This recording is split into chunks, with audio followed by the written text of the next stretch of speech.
Well, good morning and welcome to this session where we're going to hear more about Pilbara Minerals, one of the new powerhouse companies, and how it aims to become one of the world's biggest producers. My name is Lucy McClean. I am the New South Wales, Victorian and Tasmanian manager for AMEC, the Association for Mining and Exploration Companies, a leading national association for the industry, with Pilbara Minerals as one of our important members. So to hear more about Pilbara Minerals, I am delighted to introduce Dale Henderson. He is the Chief Operations Officer with Pilbara Minerals. Dale's career has been in the resources sector, starting as an engineer and developing and leading major resource projects, both here in Australia and abroad. Dale's latest challenge has been the establishment of the battery raw materials hard rock lithium operation at Pilbara Minerals. So Dale, let's start by hearing more about lithium. We know it's a critical mineral, a mineral of the future, but can you tell us a bit more about it, why it's so important to you and your company? Yeah, hi Lucy, and hello everyone, great to be here. Lithium is an interesting element, so maybe just to quickly start with that. It's top of the periodic table, very, very light element, traditionally used in lubricants, ceramics, the likes of the induction cooktops have lithium. And medicine as well, historically. As it relates to batteries, which is what we hear lithium about all of these days, the first commercial batteries didn't really come through until the 1990s. And in terms of mass production, it's really been over the last sort of 10 years. So it's quite an unusual element, but very important to batteries. And why is it important to batteries? Well, it enables a very high energy density. And because of that high energy density storage, it's very, very useful. And what we're seeing unfold globally is basically a displacement of carbon-based energy storage in lieu of the likes of a lithium-based energy storage. And through that, you're enabling principally renewables energy, which is fantastic. So it's a pretty exciting area to be in lithium, and delighted to be part of a mining business which supports this very necessary wave of change sort of rippling across the globe at this time. Absolutely. And so now, Dale, can you tell us more about Pilbara Minerals? Who is the company and where have you come from? No, of course. So Pilbara Minerals, we're a raw material supplier of a product called a spodumene concentrate, which is an upgraded lithium concentrate. So that's what we produce. We're developing one of the largest hard rock supply sources for this type of product. Would be in the top 3 major assets globally. We're domiciled in Western Australia. We're young, we're into our 2nd year of operation. We produce at a run rate of about 330,000 tonnes per annum. We have expansion plans to essentially triple that in the coming years. And yeah, we're very busy producing product and sending that to our customers abroad. But it's probably with me just touching a little bit about where does Pilbara Minerals sit in the broader supply chain, because not everyone is acquainted with that. And what I'd mention there is that the supply chain is quite elongated. So what's involved is you've got the 2 bookends being at our end, the raw material supplier, the other end, you've got the OEMs, the Teslas.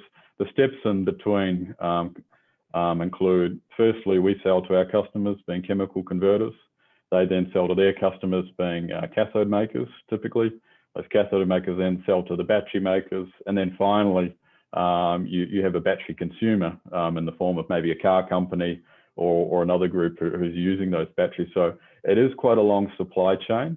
And what we've seen unfold in recent years, it's just this explosive growth, and it's been quite violent as different parts of the supply chain have launched into life.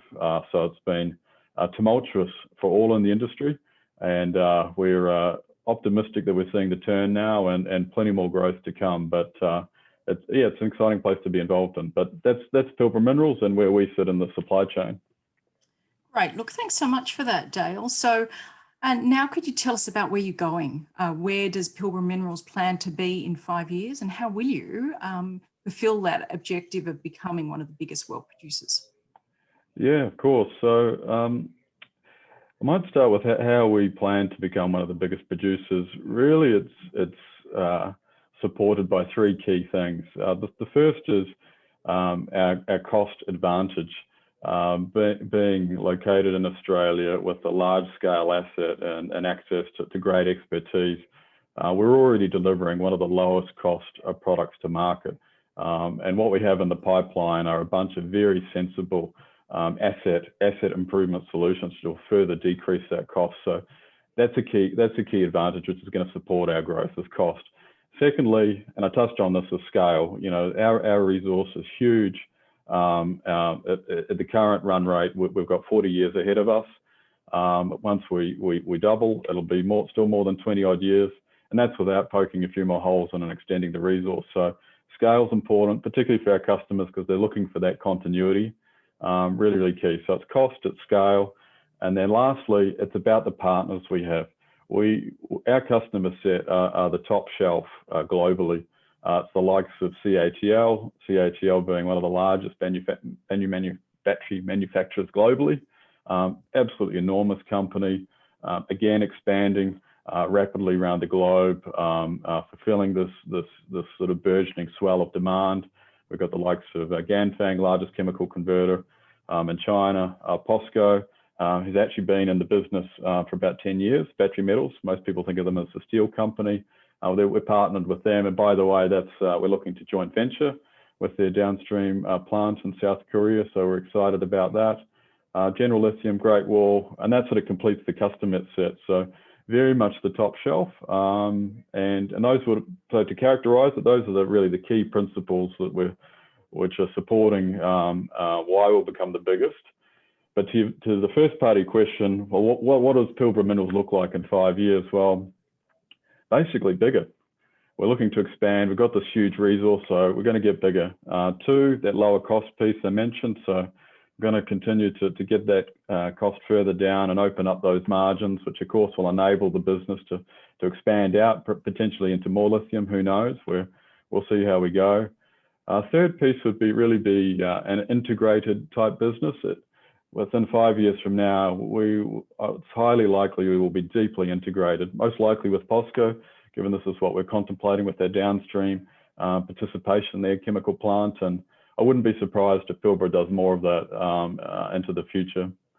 And lastly, what does Pilbara Minerals look like in 5 years? I'd characterise it as sort of the green theme. Pilbara Minerals, mission is about enabling renewables energy. It's what we're passionate about.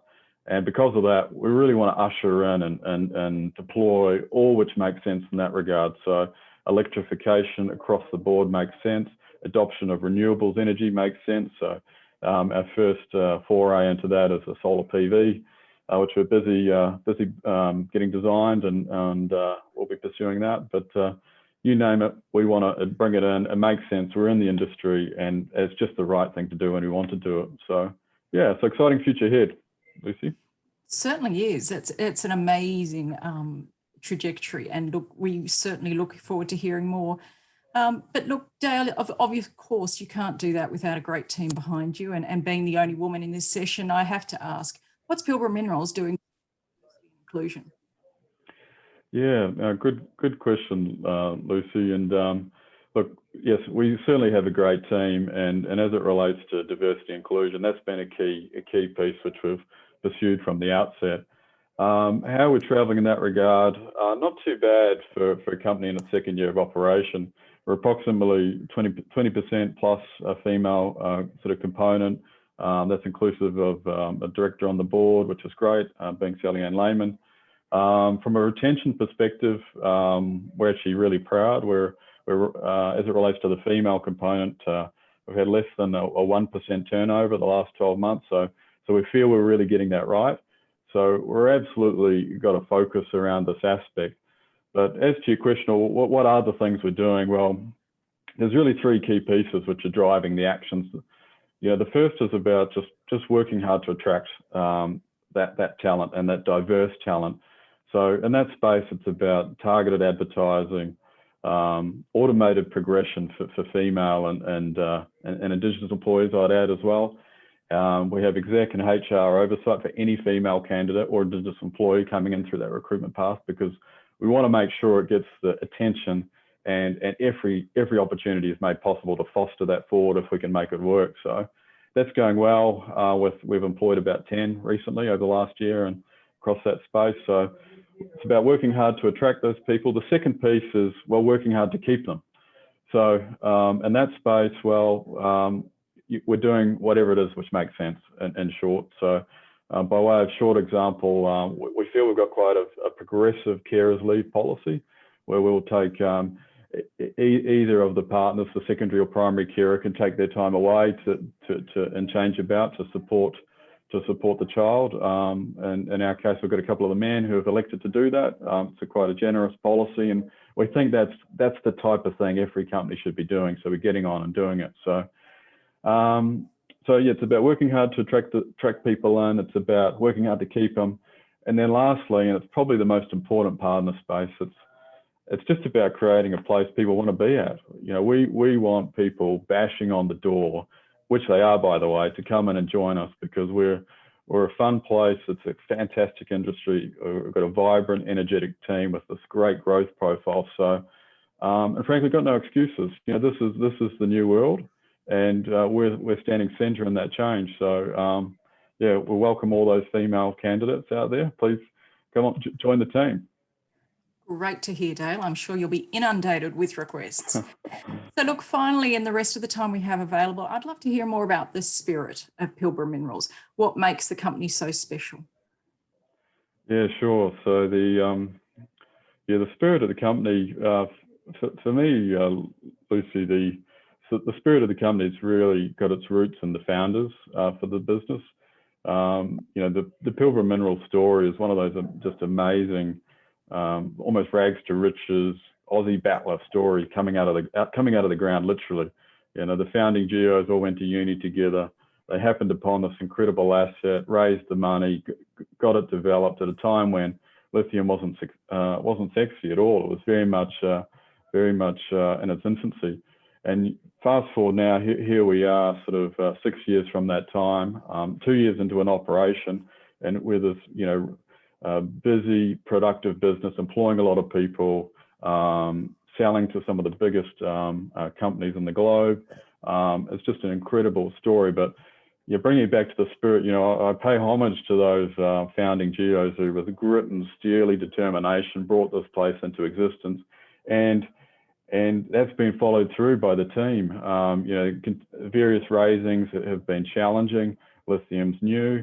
That's not been easy. And then in short order, as we kicked off the operation, the whole industry was besieged by this pullback and pressure across the board, which has really tested the team. And to their credit, they've risen to the occasion, and it's been the team spirit has continued to be forged in this pressure cooker.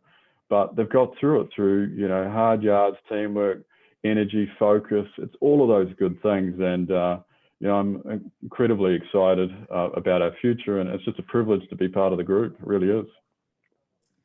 Certainly exciting times. Look, thanks so much for that, Dale. We really appreciate hearing about Pilbara Minerals. And for those in our audience, if that's the first thing they've heard of Pilbara, I'm sure it won't be the last. But thank you. It really is a privilege to hear more about such an exciting, dynamic company. So thank you all very much for this session, and we'll look forward to the next one.